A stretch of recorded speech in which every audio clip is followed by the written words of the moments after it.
Project Veritas has confirmed what we already knew about Facebook, and really what we already knew about all of the major social media platforms, namely that they're controlling the flow of information for the sake of their own political and moral agendas.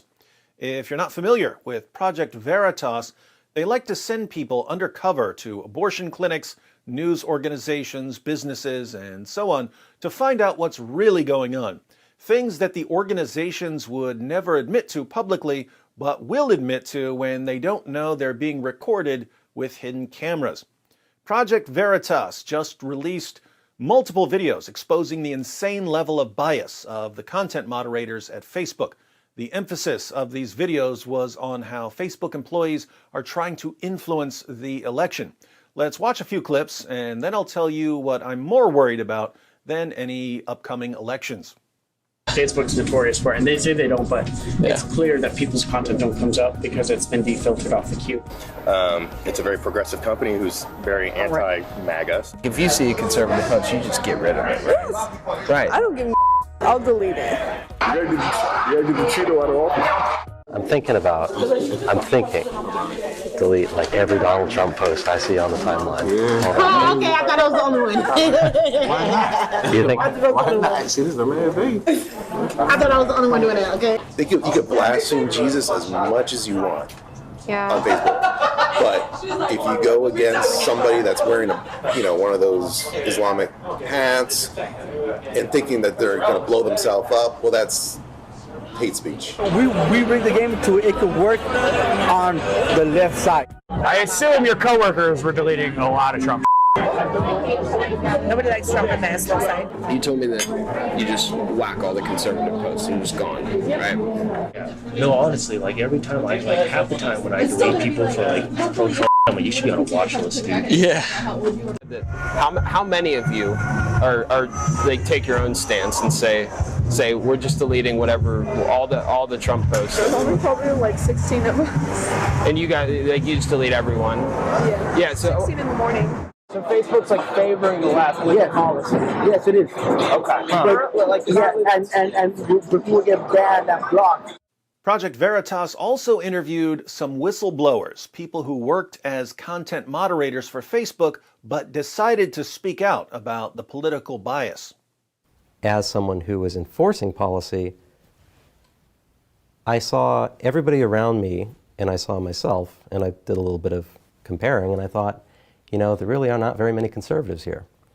And because there are not very many conservatives, I really don't think there are very many people sticking up for the voice of conservatives. There's like 6 people who decide the policy for all of Facebook, and they all think the same. They're very like-minded. So, I mean, if you live in San Francisco, you're not going to find a sample population that's diverse in their political viewpoints. What percentage of the flagged posts in the civic harassment queue, as it's called, were Republican conservative? I saw a stark contrast between Republicans versus Democrats in that queue. I saw upwards of 75 to 80% of the posts in that queue were from Republican pages. At a company that handles the flow of conversations, basically a large portion of the discourse online. And we are essentially in charge of what gets said and what gets stifled. And we're deleting, on average, 300 posts, or actioning 300 posts a day. And so if you magnify that by however many content moderators there are on a global scale, that's a lot of stuff that's getting taken down. Well, it's very simple. You've got a formula. You've got a workplace full of mostly liberal-leaning Democrats, leftists, essentially, and they are being put in charge of moderating the entire public discourse. Our voices are in the hands of people who are almost entirely left-leaning and not right-leaning or otherwise unbiased. And in speaking with a lot of them, I found that they are not at all shy to exercise their political will. Imagine a woman who says that she would gladly kill the President of the United States to save the country, somehow being put in charge of what people are allowed to say on Facebook. So I remember one individual named Cassie who sat kind of behind me to one side, and we had a few conversations about politics, and in one occasion she, this is during the Iran, a couple of weeks ago, a bounty was placed on Trump's head from Iran. So they offered $80 million to anyone who would kill President Trump. And Cassie was talking about how she would accept that bounty and that it would be, it would be worth it. She's a content moderator? Yes. It's inhumane, but if it's gonna save the country, why not do it?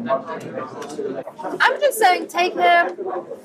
Y'all can keep your 80 million, or you can give it to us and we can put it in our debt. Like, just you save in the U.S. Like, come on.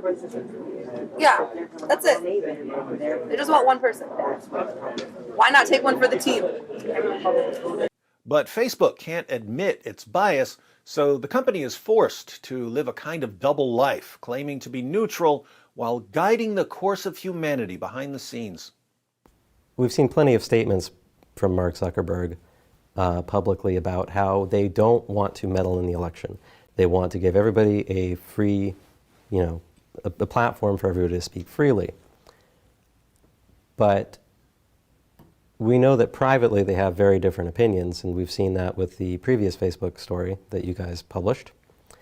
And I had no doubt that what he said publicly is not what he means to do privately.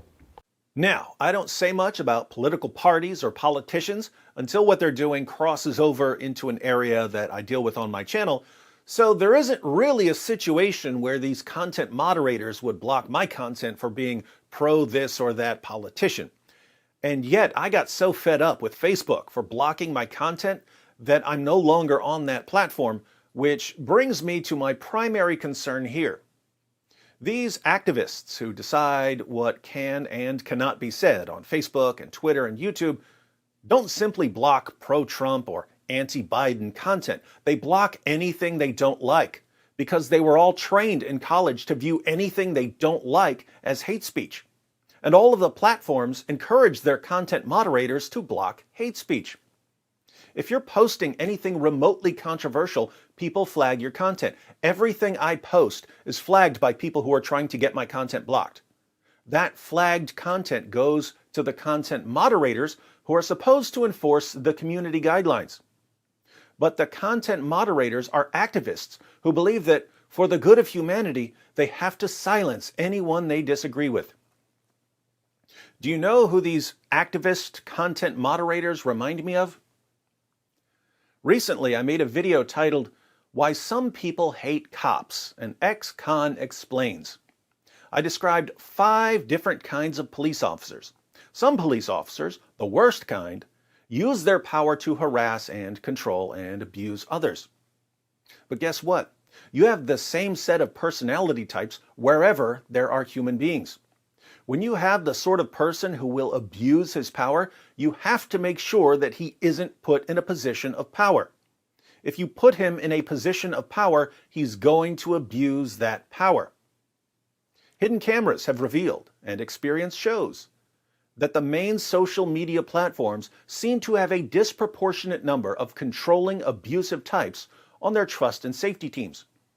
This means that the companies are either stocking their trust and safety teams with people who want to control what other people can say and think, or that the companies are somehow turning people into these controlling abusive types. Either way, what we've got now on these trust and safety teams are a bunch of narcissistic scumbags abusing their authority in a fashion that parallels the way certain police officers abuse their authority. And that, my friends, is why we call them speech police. Let's defund the speech police by exposing them and eventually forcing the tech overlords to fire them.